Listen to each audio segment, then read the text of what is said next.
Welcome to The Business Fighter with Henry Penix. Henry has been the CEO, founder, and consultant to hundreds of companies worldwide. He retired a multimillionaire, financially independent at the age of 35. Henry grew up a preacher's son and was thrown in jail 3 times for various altercations. He knows what it means to come from nothing and have to fight his way to the top. Henry is the business fighter who will teach you strategic skills for winning in business and in life. Don't just spectate, participate. It's time to get in the ring. Hi, this is Henry Penix, the business fighter. I'm here with a very, very special guest today. This guy, if you've ever had a problem closing a sale or just narrowing that time frame from when you first get to a potential customer to actually closing the deal, you've got to hear what this guy says. Everything we do every day is sales, and I've brought on an expert. I promised you guys that everybody that I bring on my podcast will add tremendous value. And no matter what they charge other people, I'm sure this guy charges thousands of dollars to get the information that he has in his head. I ask everyone to drop a couple of nuggets that you guys can benefit from. And therefore, then I'll show you how to get a hold of this guy later. But he promised me he'll drop a couple of nuggets. He'll benefit you greatly in the area of closing sales. No matter what sales program you're in, he will teach you how to close more sales. He's even known as the no BS sales guy. Over 15 years, he's been doing this, and probably even longer than that. We'll get into the conversation, but I'm so honored, Walker, to have you on my program. Walker McKay.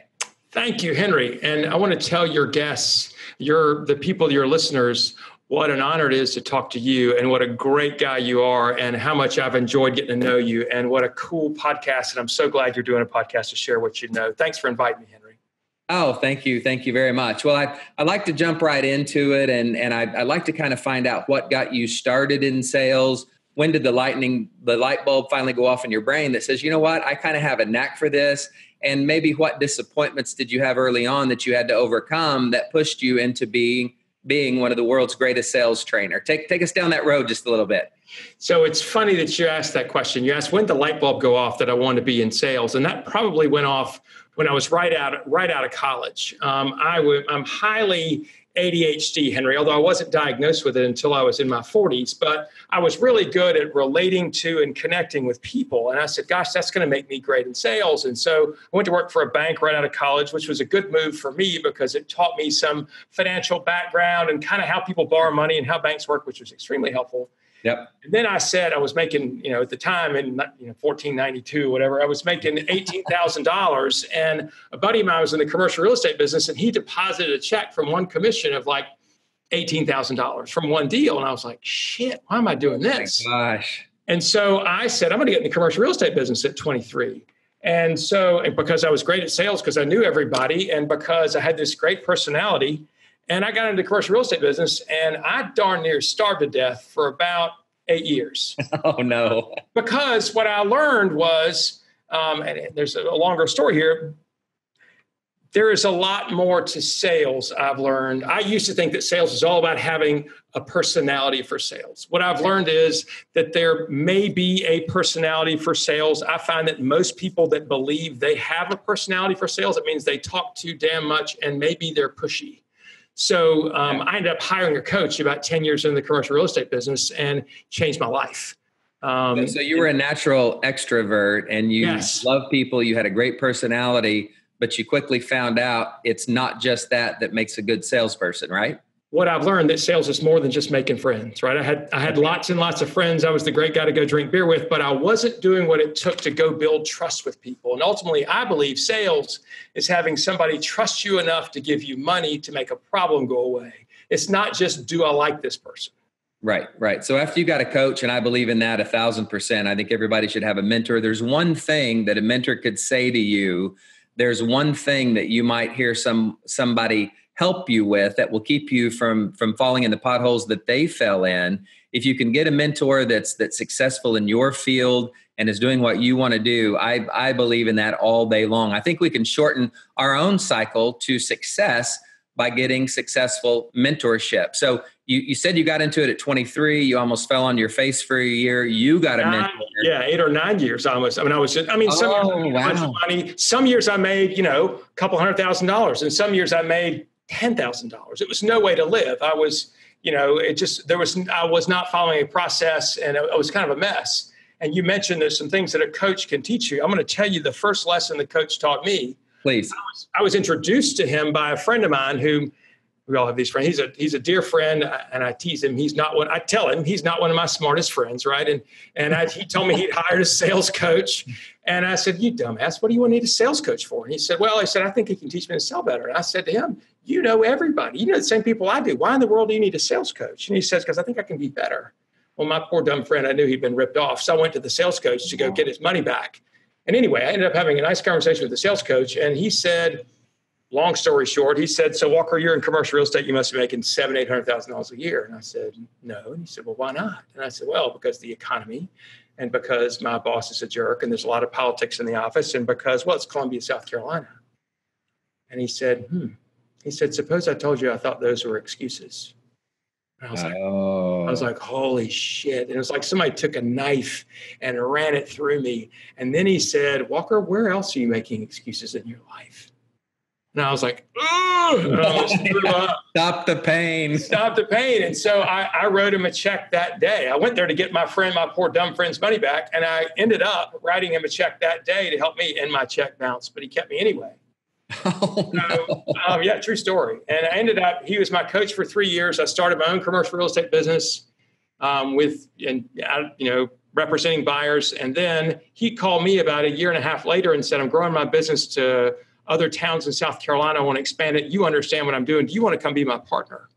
And so, yeah, so I said, "Holy cow, that sounds like a great opportunity." And so it sounded like fun. And so it's amazing how fast one can go out of business. So I closed up shop, went to work for him, and I worked for him for 14 years, and we had a hell of a business. And it was really fun and I found the pivot points in my life, Henry, are where I catch myself making excuses.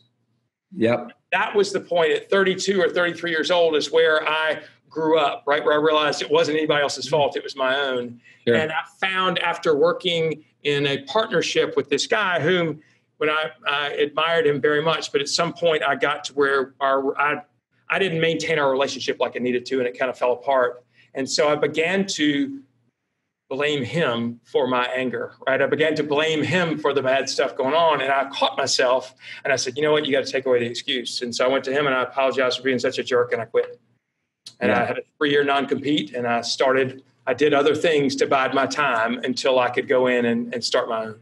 So to camp out there just a little bit, you went to him and you gave him BS/excuses. But then when you came through that, learned what you learned, now you're known as the no BS sales guy. Like, correct. You have a sales school called No BS Sales School. Yes. Tell me how that came into being. So what I believe in, Henry, is that there's a lot of BS between buyers and sellers. Right.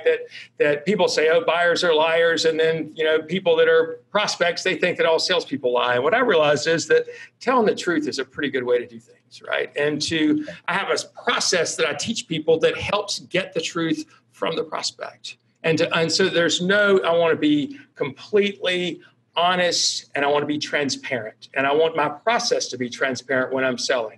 And I don't want anybody to feel like they're being sold, and I don't want to feel like I'm selling. I like to have business conversations with people.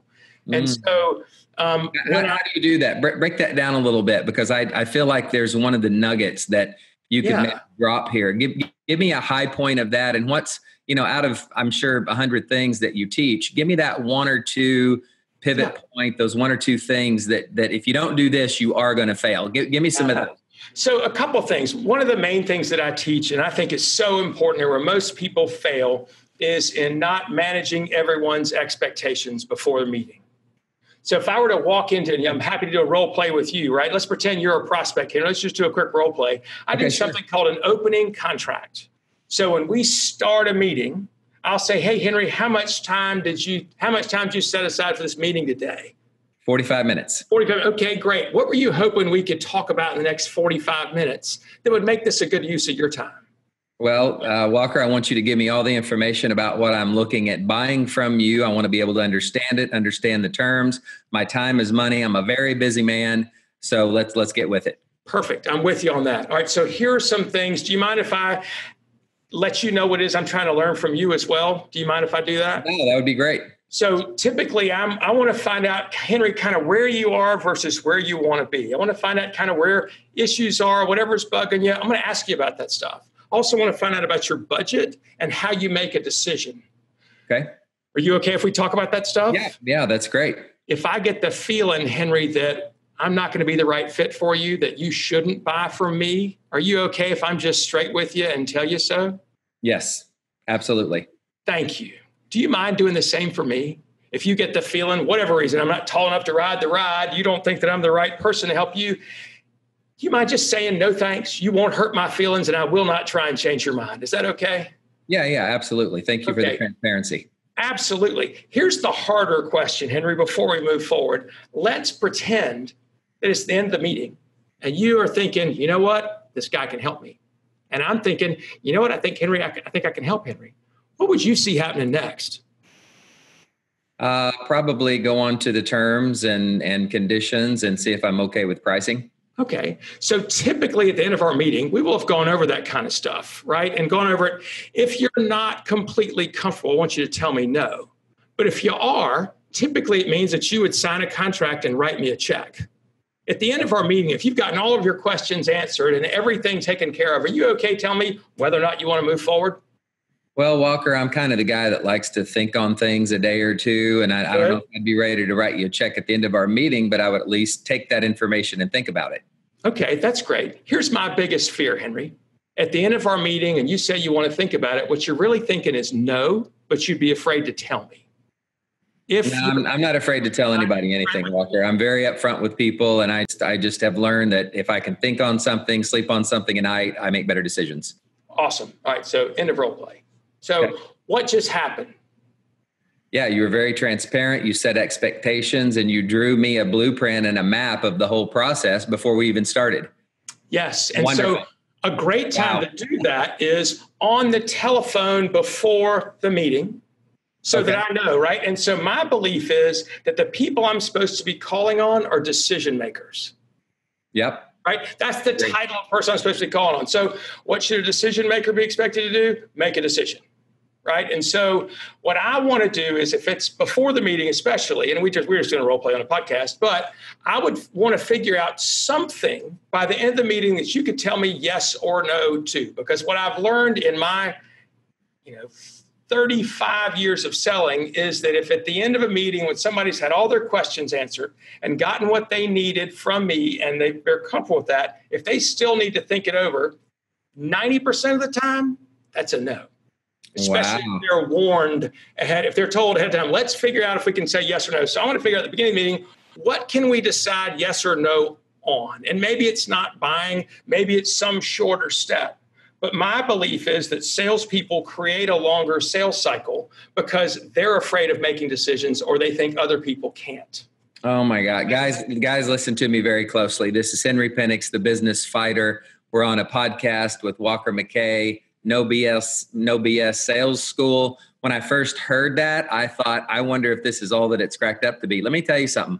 I've been in sales. I train people with the Fortune 150 corporation in sales. So I'm very attuned to what he's saying right now.